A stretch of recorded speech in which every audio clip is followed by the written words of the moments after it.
এক উইকেটে 96 রান নিয়ে দ্বিতীয় দিনে ব্যাটিংয়ে নামে বাংলাদেশ। দ্বিতীয় টেস্টেই 50 তোলেন ওপেনার তানজিদ তামিম। মুমিনুলকে নিয়ে তানজিদ গড়েন 102 রানের জুটি। দারুণ ব্যাট করছিলেন মুমিনুল, তবে 50-র আক্ষেপ রেখে 49 রানে বিদায় নেন এই অভিজ্ঞ তারকা। এরপর তানজিদ শান্তর ব্যাটে রানের চাকা সচল রাখে টাইগাররা। লাঞ্চের আগে শান্ত তানজিদ গড়েন 50 রানের জুটি। প্রথম সেশনে আর কোনো উইকেট পড়েনি। এই সেশনে 1 উইকেট হারিয়ে 85 রান সংগ্রহ করেছে বাংলাদেশ দল।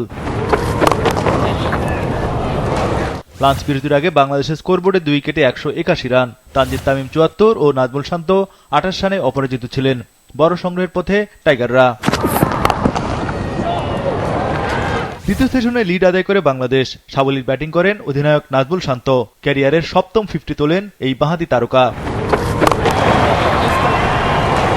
তানজিদও নিজেকে নিয়ে গেলেন অনন্য উচ্চতায়। সঠিক প্যাড আর সঠিক তথ্য দিয়ে এসব সামলে নিব এক হয়ে। Monalisa sanitary napkin. প্রথম বাংলাদেশি হিসেবে অস্ট্রেলিয়ার মাটিতে সেঞ্চুরির রেকর্ড গড়েন তিনি।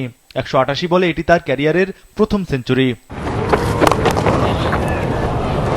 তৃতীয় উইকেটে বাংলাদেশ গড়ে 91 রানের জুটি। তানজিদ তামিম 101 রানে বিদায় নেন। অন্য প্রান্তে মুশফিককে নিয়ে আস্থার সঙ্গে ব্যাটিং করে যান শান্ত।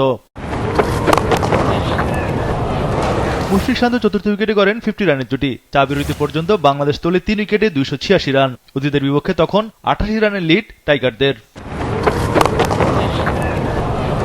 এই সেশনে 1 উইকেট হারিয়ে 105 রান যোগ করেছে বাংলাদেশ। নাজমুল শান্ত 79 ও মুশফিকুর রহিম 26 রানে অপরাজিত ছিলেন। বিকালের সেশনে নতুন বলে উইকেট হারায় টাইগাররা। অধিনায়ক নাজমুল শান্ত বিদায় নেন 84 রানে। কিপার ব্যাটার লিটন দাস হতাশ করেন বাংলাদেশ দলকে। লিটন দাস বিদায় নেন শূন্যতে। উইকেট নেন মিচেল স্টার্ক। ক্রিজে সেট হওয়া মুশফিকুর রহিম বিদায় নেন প্যাট কামিন্সের বলে। মুশফিকের সংগ্রহ 36 রান। তৃতীয় সেশনে 22 রান তুলতে 3 উইকেট হারায় বাংলাদেশ। টেস্টে জো রুটের সমান সর্বাধিক 218 ক্যাচের বিশ্ব রেকর্ড গড়লেন ওজি ফিল্ডার স্মিথ। এরপরে প্রতিরোধ করেন মেহেদী মিরাজ ও হাসান মাহমুদ। সপ্তম উইকেটে দুজন 24 ওভার 3 বল ব্যাটিং করেন। এতে দ্বিতীয় দিন শেষে বাংলাদেশ তোলে 6 উইকেটে 351 রান। মিরাজ 32 রানে ও হাসান মাহমুদ 13 রানে অপরাজিত রয়েছেন। দ্বিতীয় দিন শেষে 153 রানের লিড আদায় করেছে টাইগাররা। তৃতীয় সেশনে 3 উইকেটে 65 রান যোগ করেছে বাংলাদেশ।